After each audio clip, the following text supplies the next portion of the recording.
So hopefully that cast rule thing made sense because now this is going to be our first application of it. So what I want you to do is I want to find approximate function values now. So I'm not using my special triangles and I'm not using my quadrantal angles. I'm using ones where I have to use a calculator.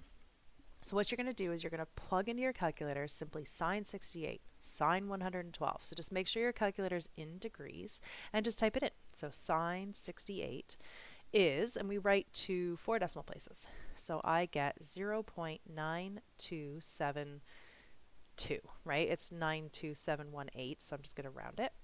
If I type in sine of 112, I get 0.9272.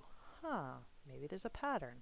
If I type sine of 248, oh, I get negative 0.9272.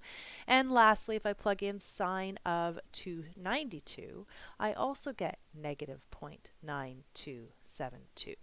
Why? Quadrant 1, quadrant 2, quadrant 3, and quadrant 4. If you think of the cast rule, sine is positive in quadrant 1 and quadrant 2. Sine is negative in quadrant 3 and quadrant 4.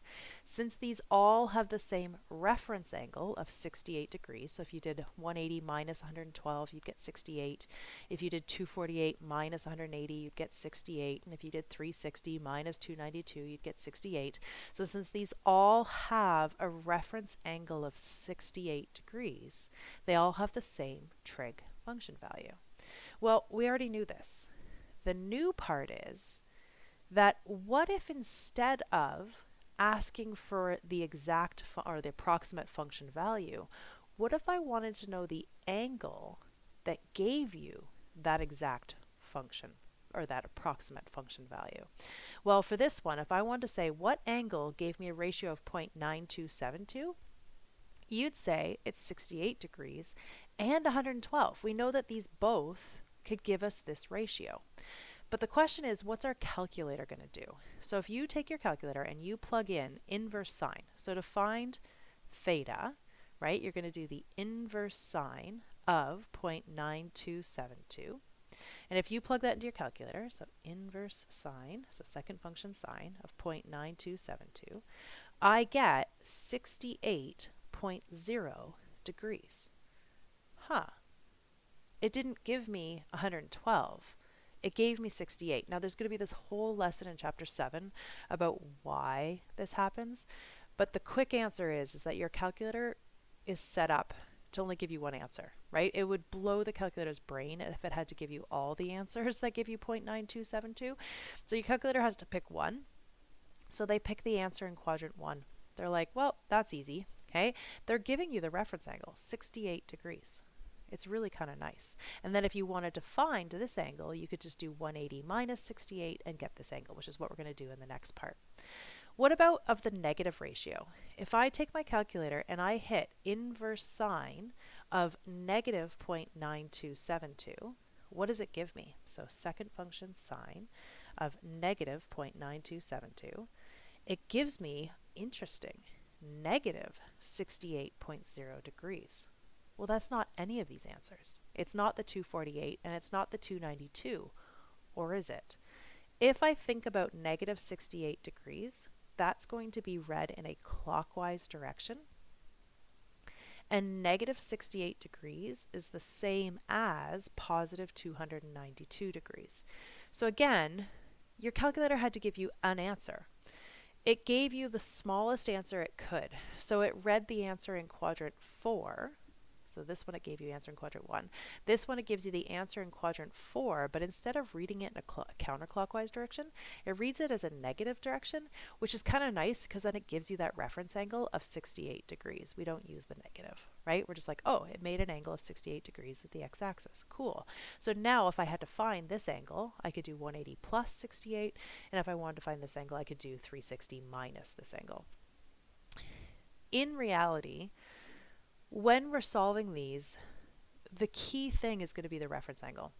So anytime somebody asks me to find theta, I actually always kind of disregard the negative and just say, hey, this is the reference angle. And then I can give you whatever angle they want in whatever quadrant it is.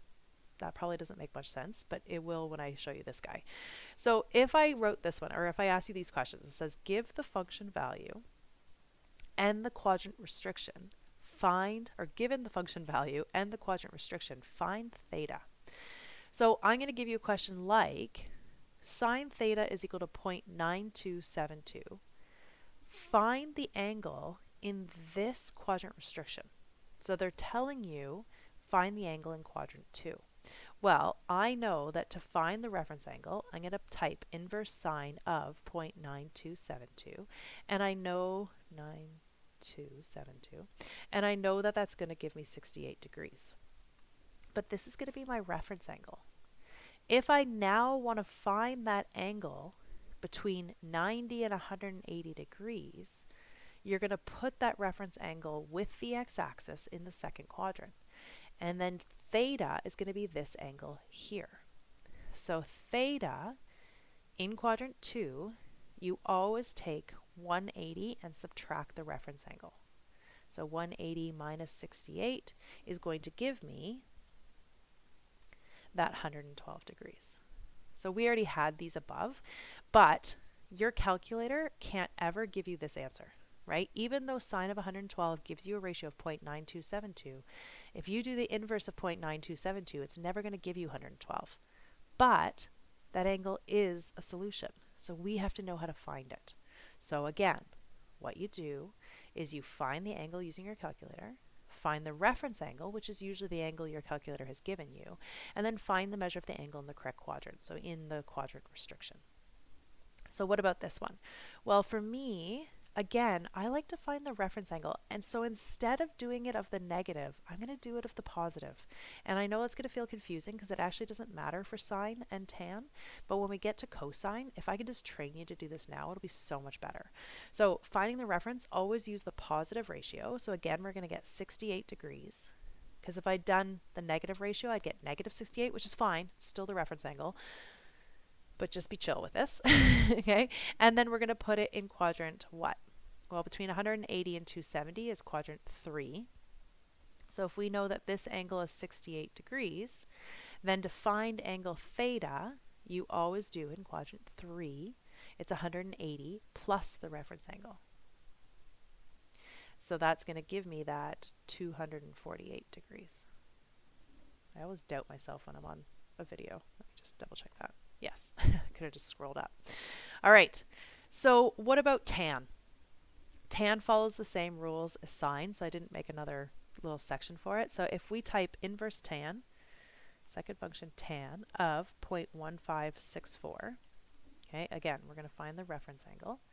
So we did the inverse tan of 0.1564.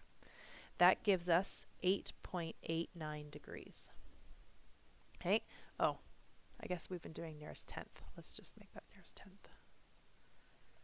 It's funny, when we do physics or any sort of the sciences, we're so particular about things, and then all of a sudden we move into math and I sort of forget about it all. So I guess these questions above were 1 decimal place. In the question it should state what to round to. If not, I can't take marks off. But let's go 1 decimal place. So we'll go 8.9 degrees. That's my reference angle. And then they want it in quadrant what? Well, 180 and 270 would be here. That's going to be an awful drawing, right? 8.9 would be so tiny. It would be like that, right? And then that angle would be in here. So to find angle theta, you would do 180 plus that reference angle.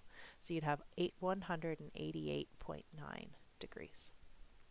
Okay, and then this one, I mean, I etched this one up a couple notches. So not only did I do the tan of a negative, but I actually made it the cotan of a negative.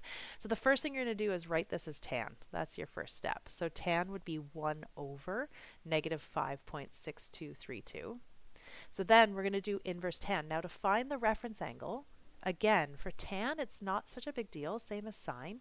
You can do the inverse tan of the negative, but I'm going to get rid of the negative. When you're finding the reference angle, in quadrant 1, the angle is the reference angle. So if I take off the negative, it's going to give me the answer in quadrant 1, which gives me my reference angle, no questions asked. And if I do this, sine, cosine, tan, doesn't matter which one you're talking about. So I'm going to do the inverse tan of 1 divided by 5.6232. And again, if you do it of the negative, it's not a big deal. So if I go inverse tan of bracket 1 divided by 5.6232, I get 10.1 degrees. Now that's my reference angle in quadrant 1. So if you do it of the positive, you're always getting your reference angle. And then they want it in quadrant what? Well, 90 to 180 is going to be in here. So if this is 10.1 degrees, and I want to find theta, theta would equal 180 minus that 10.1, which is going to give us what? 169.9 degrees. Okay, so hopefully that felt okay, and this first video, or the first practice, is going to be just sine and tan. So the reason I did those two together is it really doesn't matter. If you forget and you put the negative in here, the only difference is going to be is that this will be negative 68, but it's still the reference angle, right? But cosine doesn't follow that rule. So try these questions, and then we'll do cosine after.